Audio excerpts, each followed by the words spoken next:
Tanah air bukan sekedar tempat kita lahir, tapi rumah bagi mimpi, perjuangan, dan harapan bersama.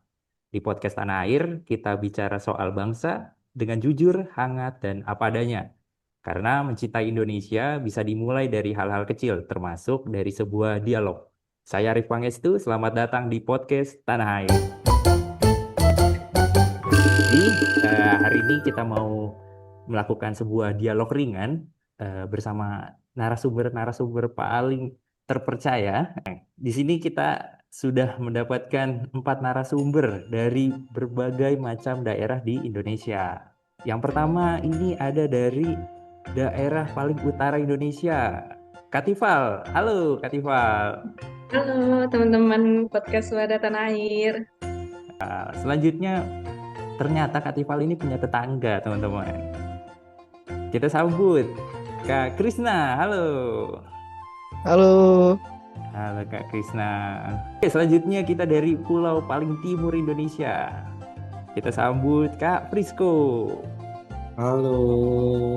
Halo Kak Frisco. Oke, selanjutnya dari pulau paling barat Indonesia. Kita sambut Kak Dela. Halo, teman-teman. Halo Kak. Ya, jadi untuk memulai podcast ini biar lebih efektif, mungkin aku mau langsung ngobrol-ngobrol ringan aja ya.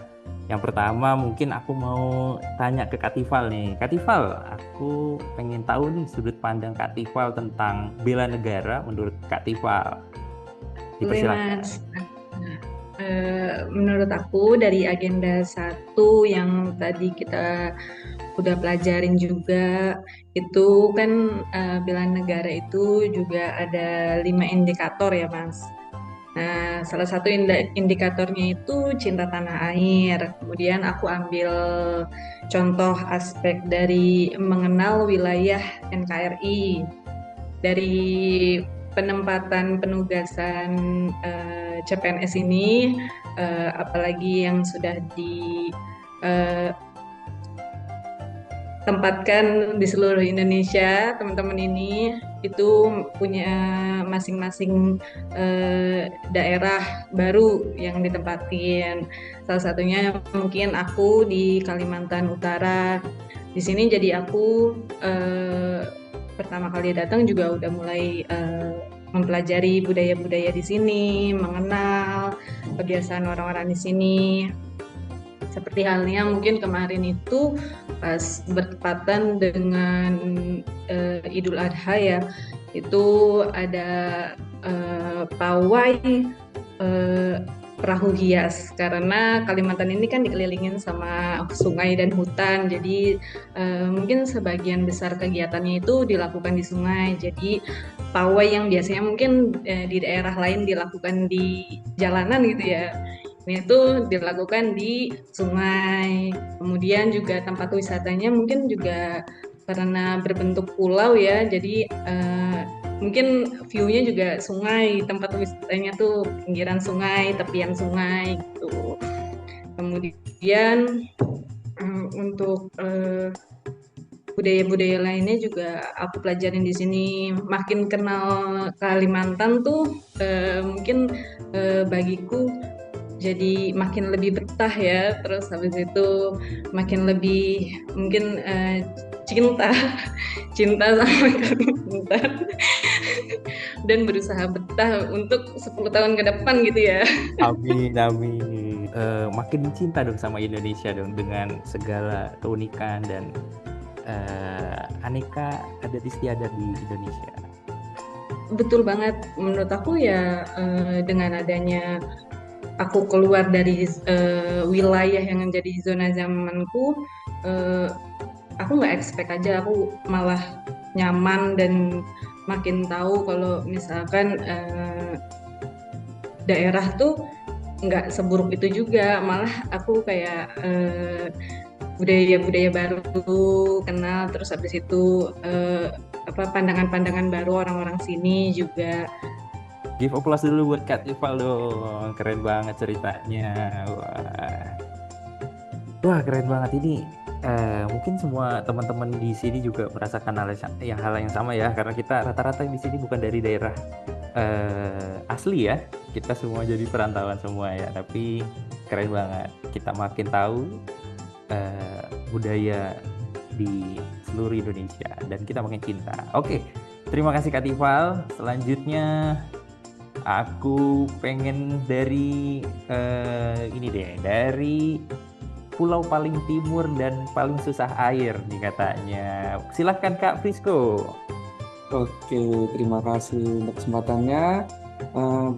Saya mau mengatakan bahwa untuk pembelajaran yang sudah kita lakukan tadi, saya mengambil poin-poin dari beberapa poin itu adalah tentang sadar berbangsa dan bernegara.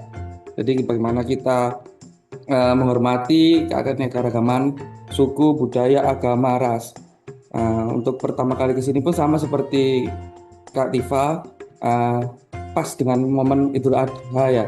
Jadi ternyata di kota yang kalau kita lihat, kita searching di Google sebagai disebut orang Vatikannya Indonesia yang banyak gereja-gereja, ternyata di sini tetap saling menghormati tentang perbedaan agama, itu sangat menghormati, dan juga untuk perbedaan budaya itu mereka juga ya sangat menghormati dan ramah banget sama pendatang-pendatang seperti saya ini yang dari Jawa, dan itu menghapus stigma bahwa saya sendiri khususnya ternyata orang Timur tuh nggak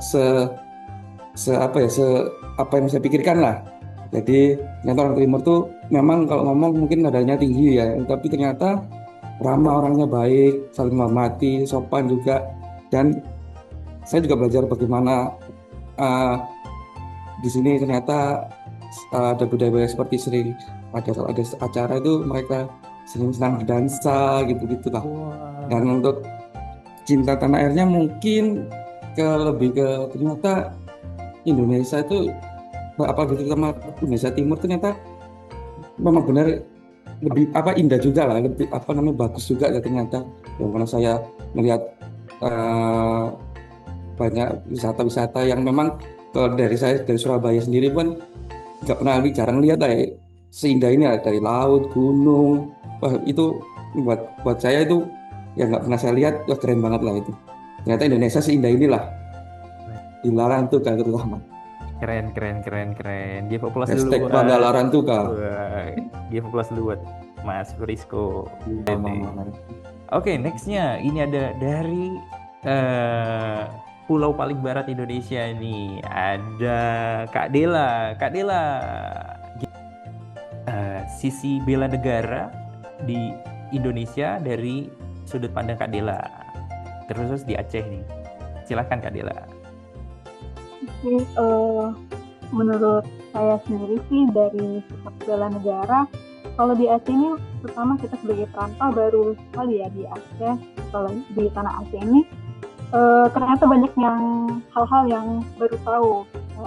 Nggak cuma Tari Saman aja yang ada di Aceh, ternyata banyak destinasi-destinasi wisata yang menurut saya itu bisa lebih lagi dibandingkan Tari Saman aja yang dikenal. Ada pantai-pantainya yang biru, yang jernih, dan pasir-pasirnya yang bersih-bersih itu sangat-sangat bisa dikembangkan lagi.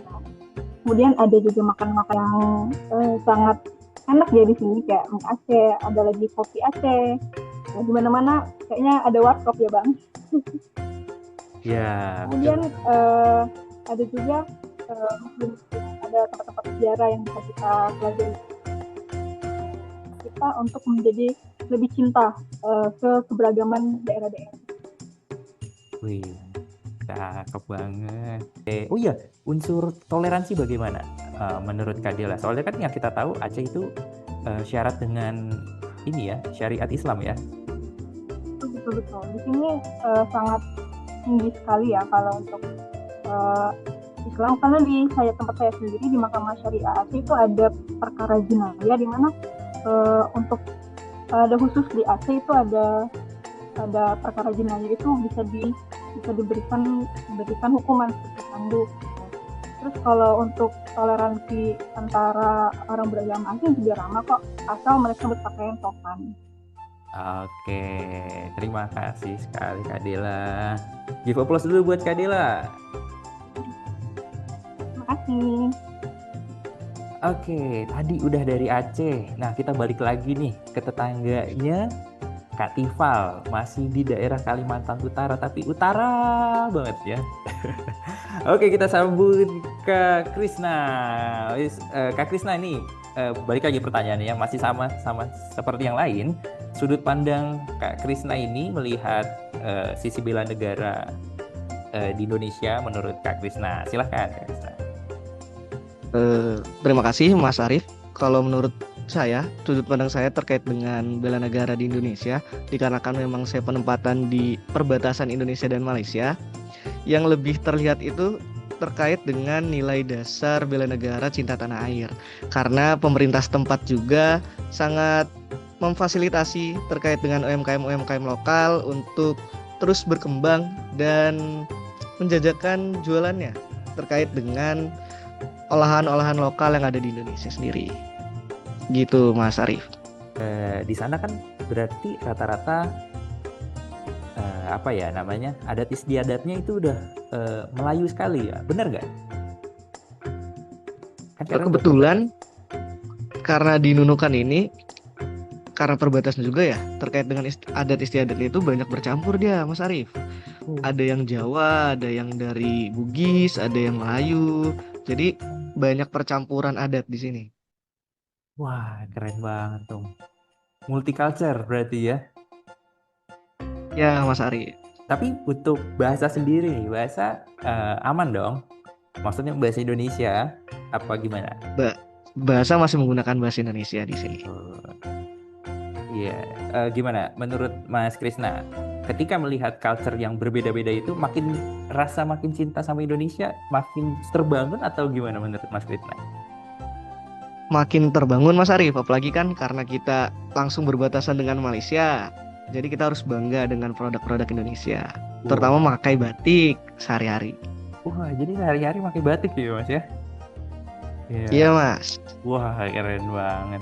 Give applause dulu buat Kak Krisna, keren banget. Waduh. Oke.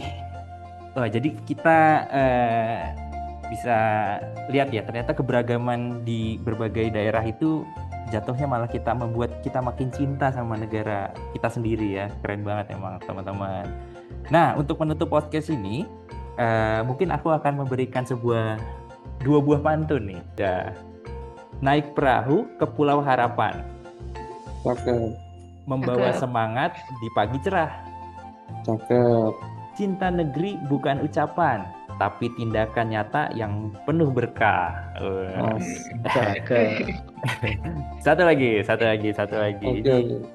Habis hujan, pelangi pun datang. Cakep. Indah warnanya, tak terkira. Cantik. Cakep. Terima kasih sudah datang. Sampai jumpa di podcast Tanah Air berikutnya. Cakep. Terima kasih semuanya. Kami tutup. Assalamualaikum warahmatullahi wabarakatuh. Bye. Waalaikumsalam warahmatullahi wabarakatuh.